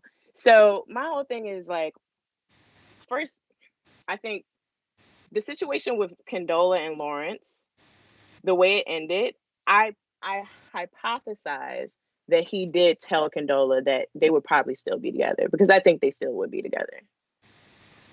You think he said that shit? Huh? I mean, niggas is dumb, but they a different kind of dumb. They not where they communicate what's actually on their mind, dumb. Look at how he paused. They dumb for that. That was dumb for that argument to even come about in the first place. He tried to come for her, and she bounced it back on him, and he was like, "You know what? You right. I would probably still be with her." What? So I guess we have to wait to see if it comes up in another episode. True, but also too, Issa, people are saying Issa was being responsible, or she wasn't being messy. Yes, she was. She was having meetings. She was meeting with Lawrence without telling Condola, which she knows that's a no-no. But she don't owe Condola nothing though. That's not her friend. So Condola doesn't owe her a text back. That's what I'm saying. The thing is, like, Issa doesn't owe her a text back. What about the business? Because they agreed to do that shit together. But I didn't agree to be your friend and talk you through your relationship with my ex. Sis, it got done. It got done, didn't it? I don't know. It got done. It's not that cut and dry. It's not. No, but this is what I'm saying is that how is it that Issa can get off the hook with every single thing, with her expecting people to do things and her self-interest all of the time. And see, this is the thing. At the end of it, again, I'm not mad at Issa having her moment. I am upset that Molly came at her the way she came at her at the end during the middle of a block party, obviously. But my thing is, yo, you knew for a fact that she did not want you to get to Andrew to do this, and so you did what you did. But okay, fine, it's not really a big deal. But the big deal is like who you did it with. You did it with a nigga that ghosted you, gave you a half-ass apology. You didn't. But you know what? I don't think we can say, "Oh, that nigga ghosted you. How dare you use him for your own means?" She did exactly what she was supposed to do with the nigga that ghosted her. Oh no! You do something for me, do it, and he did it. So no, I see what you're saying. No, that's not what I'm saying. I'm not saying Issa is wrong for using him to get what she wanted. But when we factor in how Molly felt about her relationship with Andrew and how she wanted to basically safeguard, which again, it's not her being controlling, but it is like, yo, that's the person I'm intimate with. I don't want him to be involved. Not only through me, she just didn't want him to be involved. And so you took a roundabout. But you took why you like Molly so much? No, it's not that I don't like her, but it's because I understand her principle. It's not what you did, it's how you did it and who you did it with a nigga that's not you can't say that no one can use your man at all because he's now your man. But this is betrayal. You know where Issa would be wrong? If Issa called Andrew herself and asked for the favor. If after Molly said, I'm going to put a boundary between my relationship with my man and my relationship with you, if Issa had hit Andrew up directly, she would be wrong. But she hit up Nathan, who is Andrew's roommate, who Molly met Andrew through Nathan. So it's like, that she's not wrong for using the connections in which she has. So this is my thing. Going over this isn't even like the point, because like this isn't really the problem in their relationship. You think that's not the problem? No, I don't think the problem is Andrew. I don't think the problem at all is Nathan asking Andrew to book Vince Staples. I do not think that's the actual problem. I think the problem is long before we get to the day of the block party and the artist performing and getting caught up in this argument really overlooks all the other things that happened between them that got them to this point. But that's true. At the end of the day, though, it's still like, how is this a betrayal on Issa's part? If I say I'm putting a boundary between my boyfriend and my friendships, cool. And you found a back door to get to who I told you I didn't want you to be around. Absolutely. And if I don't have to go through you because we're not fucking with each other right now, and I know this nigga another way, and I can do it in it's an email, and I ain't gotta talk to him on the phone. We don't gotta meet. I'm not taking him out. There's no interaction between me and this nigga, and he is just emailing something, and it's a big deal like this block party and getting a headliner. Absolutely. Absolutely. Now look at the way that she's going about it. Like, yo, you slid into this man's DMs. Okay, well, so you need to let her come to you to reconcile. I was at y'all talking about who's Trina. Somebody said, do not answer. It's Trina. Is that the person that lives in her complex? But Nathan, I don't know. Like they have, you know how people move with niggas. Come on, you ain't never seen this. You ain't never felt not near nigga. Ain't shit nigga after he ain't shitted you. Oh no, never. Oh, you got never in my life. Okay, I believe it though because that picture in the background says it's true. I believe no, because if somebody ghosts you like that and has shown that they don't have enough respect for you to at least communicate, like you kind of crawled back to him and he arrogantly helped you. And it wasn't even on no like, oh, I'm trying to get back into your graces. Like somebody who was on the chat before or who was with you before was trying to make it seem like, oh, like this is the way you go about it. I disagree with that because he's coming at it from a like, all right, yo, I gave you the idea.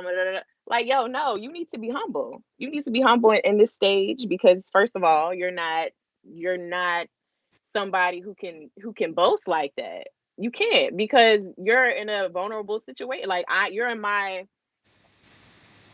terms right now. You're trying to get in my good graces. You can't be exercising arrogance at this point. And he is already exercising arrogance. I forgot one. You're exercising arrogance. Okay. We know that we're Aries. You know what that is. Like you know it when you see it. It's like no, you're not gonna do that. You need to be humble. But I feel like Issa, her whole thing is like she's being blindsided by the fact she wants this to go well. And there's nothing wrong with that. Like I don't feel like Issa's intentions are bad, but I feel like her negligence, like you letting people's water and shit get turned off and shit, and everybody's cool with it. Like Issa does get a lot of passes. Issa gets a lot of passes that other people on the show do not get. But I think she was networking and she was right to contact Nathan to book the artist.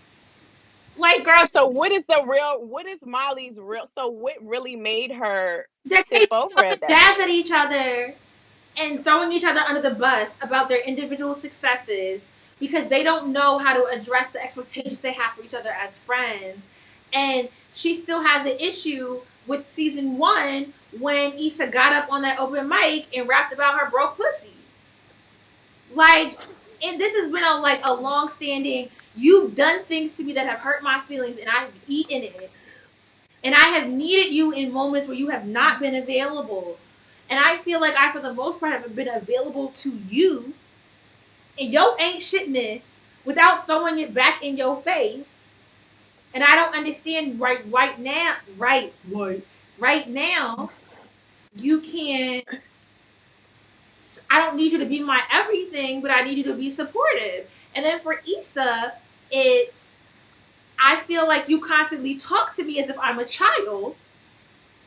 And you do not address me as an adult who has the means to be successful. And sometimes it does feel like you always expect me to fail. Issa just started getting grown. Okay, that don't matter though, because when we 30 and we get grown, after 10 years of non-grownness, bitch, accept the grownness right the fuck now and don't bring that other shit up. Okay. One last thing I just want to say is that do not today you are grown. So today you're gonna respect the grownness that exists right here. Please get it together. You fight. One last thing I just gotta say is that for one, I cannot enough. I feel like this has been said by you and multiple people, but it kind of upset me when oh boy Mario, what you doing, boo? Hey, but you upset me because it's like, yo, Kelly. I think the point is that it's 4 seasons in and she's a secondary character. Why is she the secondary character? And then bringing up the fact that Tiffany has a more prominent role because she's played by Amanda Seales. Well, Amanda Seales is light skinned and intentionally blonde with straight hair in the role, not for no reason. Like it speaks to something. So for me, it's like it goes down to colorism. It goes down to, I can't say classism, because I mean Kelly obviously she has a good career, but no, like we need to continue to emphasize that Kelly, as a Black fat quote unquote woman, is put in a secondary role for a reason, which we don't like that. Now, if she has to be the secondary person, that's understandable. But even when you look at shows like Girlfriends, everyone had their time. Every single person had their time. So, and none of those women were, they weren't bigger than 150 pounds at the most. So why isn't Kelly able to have any depth? To me, it's almost dehumanizing. It's like, yo, she doesn't have a story. Pretty much, we don't know really anything. We've never met her family. Did she have a dad? Did she have a mom? Was she an orphan? Is she missing a toe? Did she have a prosthetic? What's going on with this? We want to know. I think about Kelly. That is a very factual point, and we're gonna talk about this every episode until we know something about Kelly. Yeah, so we will continue to rage against element. We all gonna be on the horse of Kelly is the fat Black comedic relief, and we're tired of the stereotype. We're tired. Do better. And it is true. All right. Well, you calling in. It was gorgeous. See you later. For all 15 minutes, even when you was mute. Thank you. You so pretty. Let's look at the photo again. Everybody screenshot this. Sit to the side real quick. And then everybody get a smile. Look at the camera and smile. And get a screenshot of you too. Okay? Y'all better screenshot that shit. Y'all together for the peoples. Okay? Have a good night. Thank you. You too. Bye. Okay. This ghetto fabulousness. Now we blurry again. We know. All right. Okay. I'm going to try and call bitch this harder than Shawati. Shawati. I said an hour, and here we are 2 hours later on the bullshit. It's an hour 41 minutes. It's going to be a 2 hour long video. Fuck it. Watch the ass, bitch. If she don't answer, I'm going to end this. What do y'all see? These comments be moving so fast.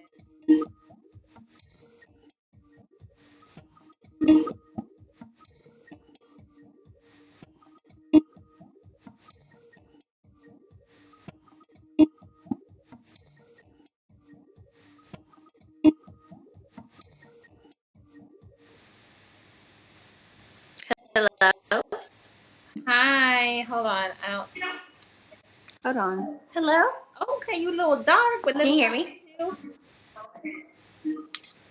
Can you hear me? Yes. Hold on. You go. You not on mute. You not on mute. We got you. You here? Hold on. Let me mute my laptop or mute the YouTube video. Hey, girl. Hey, girl. It's real. You ain't got a light bulb in the bedroom to turn on. Hold on. I just turned off my lights. Hold on. You real. You might be a little light skin, but you ain't shining that bright right now.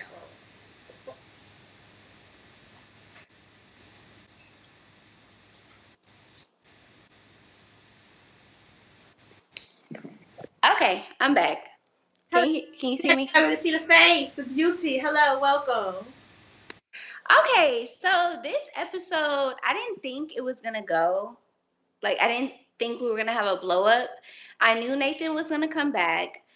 But when I saw them, you know, Molly was really trying to see the vision that Issa was trying to have, and she brought her food and was like, I feel like you haven't eaten and all that. But Issa was still in boss mode and all that stuff. But I think Molly could have waited for that conversation, because at the end of the day, you met Andrew because of Issa, because she was talking to Nathan, and she can pull those strings if she wants to. Like, it's an open playing field at the end of the day.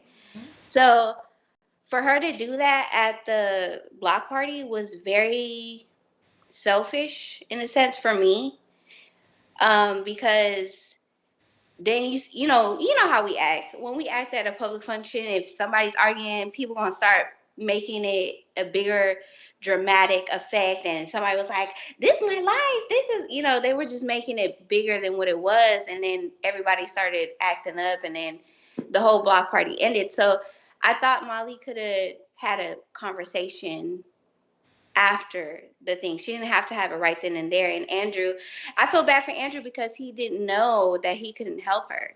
You know, like y'all all met at around the same time. So he felt bad as well. So he was stuck in the middle. But I feel like Molly is really trying with Andrew, but sometimes it feels forced. She's trying to prove to us that she needs to make this relationship work with Andrew.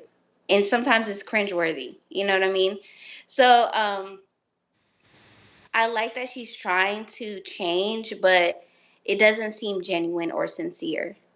And sometimes I feel like she's jealous of Issa because Issa is, I guess, more easy and fierce, free spirited when it comes to relationships. Like she held Lawrence down and she knew how to like compromise in a relationship.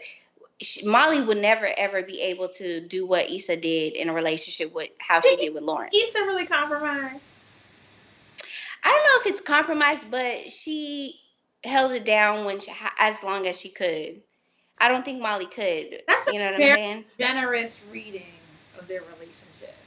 Say that again? That's a very generous reading of their relationship. Because I don't think current Issa would do what past Issa did with Lawrence. Say that again. Hold on. Let me turn you up. I don't think where Issa currently is would do what she did with Lawrence. No, she wouldn't. And so I think seeing the current iteration of Molly and saying she wouldn't have done what Issa did with Lawrence, well, the current iteration of Issa wouldn't do what Issa in the past did with Lawrence. The reason I'm saying that is because I just watched the episode and like I had to replay it back, and she said, "You're still the selfish person." Like she always goes back to that. And I remember at but doesn't Issa the We Got Y'all fundraiser, so dramatic? Like, doesn't Issa make a similar comment saying like they're doing? Are they doing the same thing to each other? Isn't they kind of are? Isn't Molly's pushback? You're still they're both telling each other you're still a mess. Like they both know each other's shit and they know it's stink and they keep wanting to like throw it in each other's face. Cause they're both and you ain't really got it all together like you want to portray yourself to be right now. That is true, and it sucks because on the first episode of the season they said we're gonna hold each other accountable, but I don't think Issa was ready to be held accountable, and I think the way Molly was trying to hold Issa accountable was by projecting her insecurities that she had with Andrew in the first episode when she found out he was dating and stuff. So it's very interesting because I feel like this season really pulls on our heartstrings on friendship because I recently had a friendship that ended last year, and I feel sometimes I'm on the side of Issa, and like the previous caller, we kind of felt like she was on the side of Molly.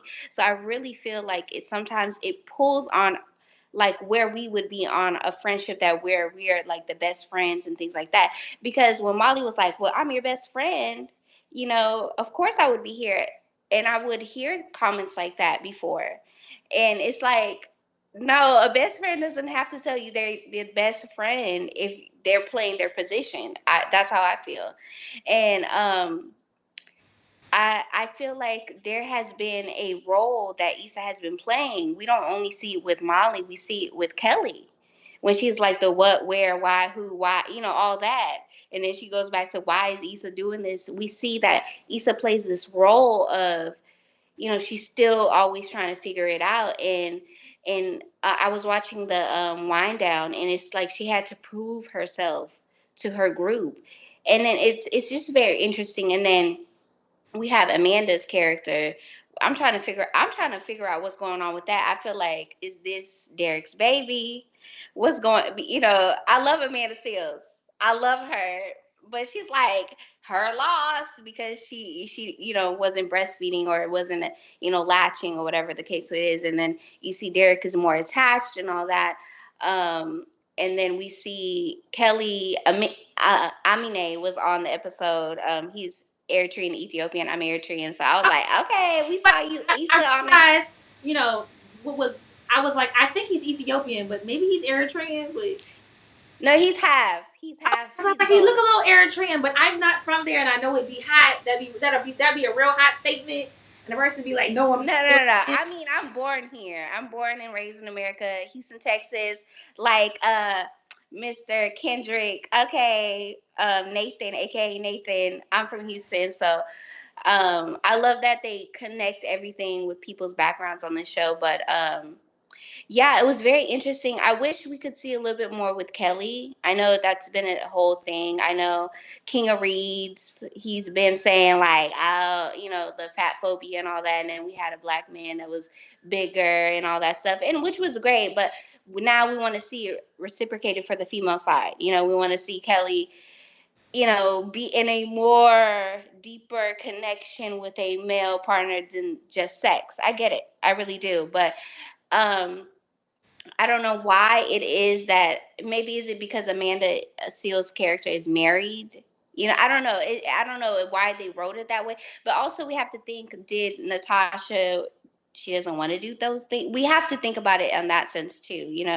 So I would love to see Kelly in a real relationship, not faking it like she's British. Like, sis, we don't got to do that, kind of thing. But she adds humor, but it doesn't always have to be humor. And then, like, we see her consoling Molly, and then we see her in the previews also telling Issa, "Did you call her yet?" and all that stuff. So she's playing the supportive friend in the friend group.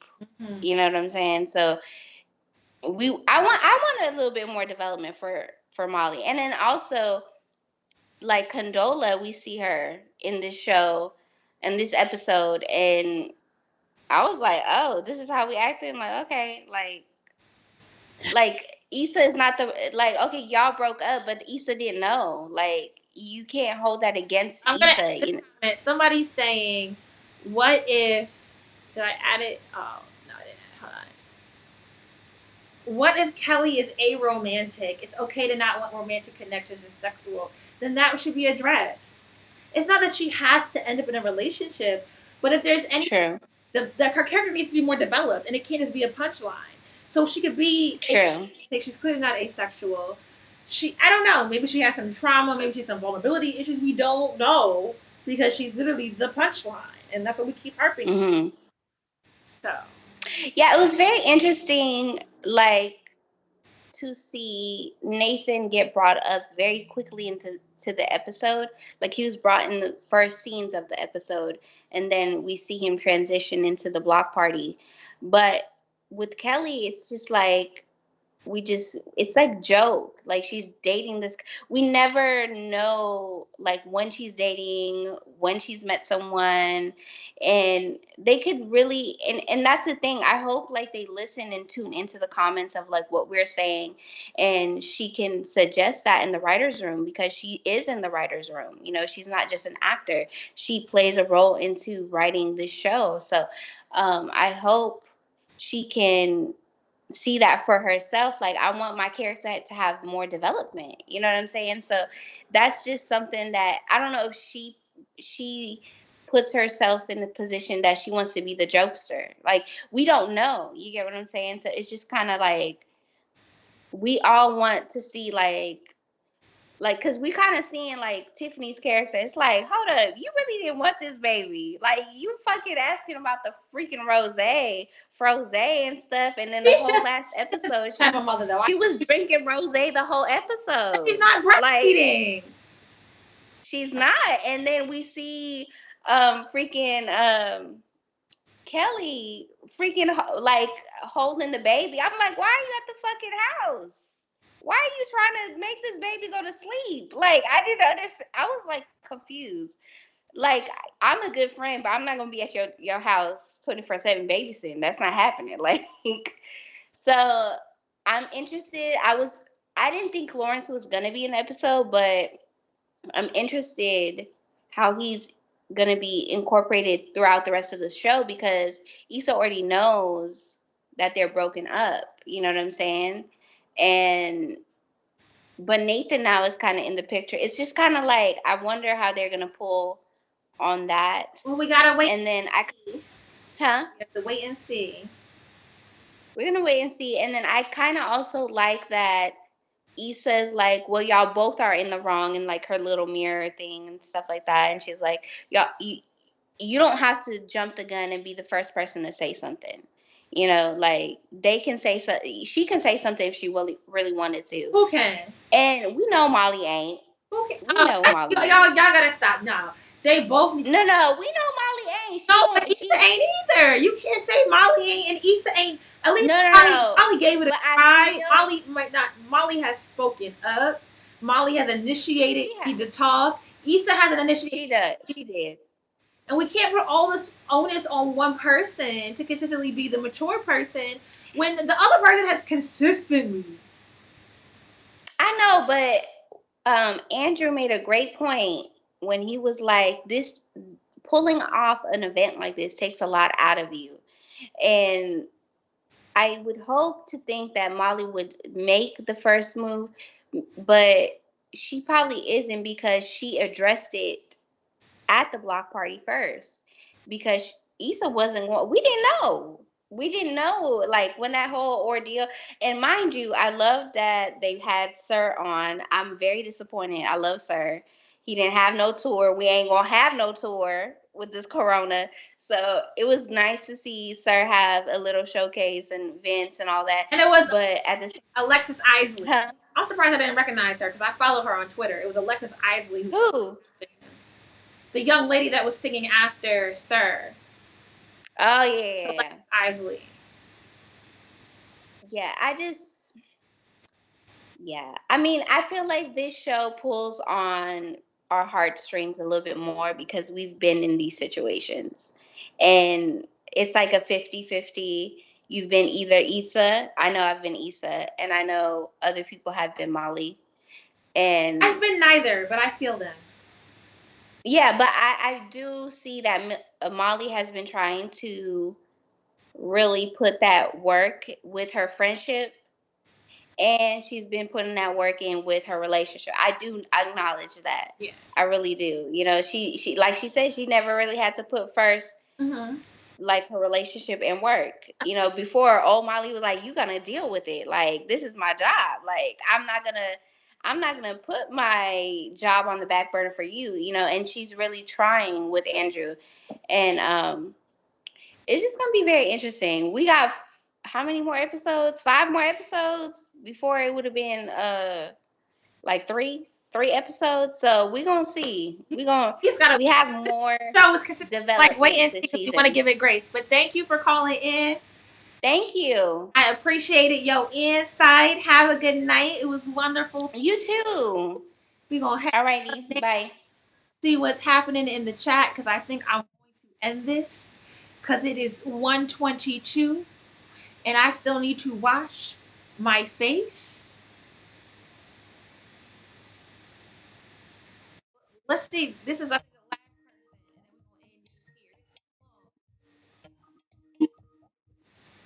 Oh, they're not available. They declined. I don't know why they're in the group chat. All right. Let's mute this Skype. There's one participant in here. Who's in here?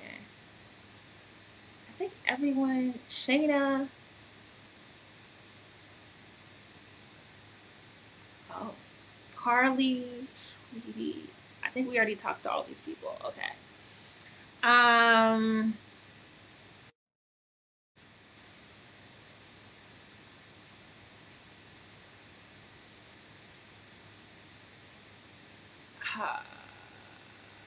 can't see who's in here. Oh, dag, there's 39 people in here. Woo! This is a lot. Okay. I'm going to call one more person. Because I think at this point, everyone's saying the same thing. Hello. I'm about to add you to the call if you turn your video on. Hello. Oh, you Retty. I see you put on some lashes just. Okay, you going last person. I want to be real quick. We are not taking this wig off tonight because we have a morning meeting that we have to wake up and prep for. Okay, so I'm gonna be really quick. One of the things that I was, my name's Carly, by the way. Okay. So, one of the things that I feel like we haven't really addressed is the fact that Molly volunteered Andrew to be a connection for Issa, and like the first episode, she literally said, "You have connections too. You know somebody at Live Nation." And I don't know if that just, was something that she wanted to take back after they started having more issues, or if it was just like a matter of like, you know, because she was angry with her, she just basically wanted to have nothing to do with her, which I kind of understand in a way. But yeah, I do remember her saying that at the beginning of episode 1 in the beginning of this season. Yeah, At the get we all together. say things. I get it. Okay. Because when you just be talking about this nigga you talking about, and he ain't, and you just talking about him because you like him. You Twitter pated and shit. So you just be talking about him. That's like, okay. I don't think there has like. I think we tend to put on, like, because it's a show where we can project a lot of our feelings without holding responsibility for the feelings that we project. That we project a lot, right? And I think Mm-hmm. instances in our own interactions with our friends where we might be seeing someone new and we're into them, and it's like, yeah, girl, we can totally. But when it comes down to it, and it comes time for it, no, because Right. Okay. the problem is episode 1 was in what, January, and now we're in, I don't know, when was episode 1? Are we, Well, yeah, like how much time before has transpired? November for Thanksgiving. Right, like how much Yeah. time has transpired? Have feelings changed? Obviously, the relation has shifted. You know what I mean? People be saying shit. That's not something Okay. against her. Like, yeah, she, Okay. but like we be But see, I'm a Molly fan because I feel like Molly has done her due diligence to try to reach out multiple times to Issa in ways that I feel like she was being as straightforward as she's ever been before. So I'm kind of like, you know what? I understand like that was the wrong place and the wrong time for her to act that way at the block party. But as far as like her reaching out, trying to talk to her on the phone, trying to talk to her during the hike, trying to talk to her when they were supposed to sit down and Condola was there, then trying to talk to her again at the store, and or not talk at the store, but making a time to talk. From that, I feel like she's done way more than what she's done in the past. Although they both are wrong, I feel like I've kind of seen how Molly is trying to change more so than I've seen Issa trying to change when it comes to their relationship. But they are both changing, maybe just not together. And lastly, as far as the whole Kelly thing, I just, even if Kelly, like, they had I forget his name, but the rapper guy, I really like him. But anyway, they had him on as her love interest. Yeah. Oh no, anime, Eminem, Anime, yeah. Eminem. Eminem. I think I That's why I didn't even want to say it, yeah. because I already know I was gonna mess it up. So him, right? I mean, he could have easily been smart, and then it wouldn't have been such a punchline. But then I guess it wouldn't have been goofy, funny. but like how they meet, what was the intention of the meeting? Like, why was she doing the British accent? What was going on in her head? Like, I don't need the men she interacts with to be anything different. I need her to just have more development. Right. Okay.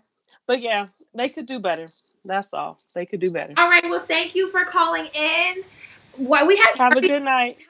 We have 39 people in this chat. This is ridiculous. This is ridiculous. There are 39 people waiting for me to call them to let me have their insight in this thing. And we've been on for the show is 30 minutes.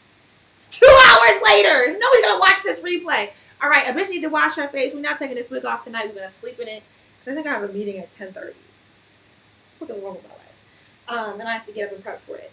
So, thank you for joining. If you're not in the book club, join, because that's what I be most of the time. All right. And if you support what I do, join the Patreon. Make a pledge, a monthly pledge, help a bitch out. And thank you for participating and keeping up with the ghetto fabulousness of this episode. Yeah, there are things I could do differently, and obviously I'm one person, and it's hard because we're in we're in a shutdown, we're quarantining, whatever. Yeah, that shit. So I can't have someone come over and moderate this for me, because I need a person physically here to run my laptop for me, so I'm not constantly doing this and getting up and down and doing all that stuff. But y'all enjoyed it because you still here 2 hours later. Don't be shading these folks. So thank you everyone for participating. I'ma holler at y'all The book club been live. Who think is the book club live? We 5 months in, homie. Who? Somebody just left a message. Oh, I'm sorry. We're gonna have to. Y'all have to call in next week. We'll do this again. But it's late. We gotta end this tonight. Have a good night, y'all. Bye.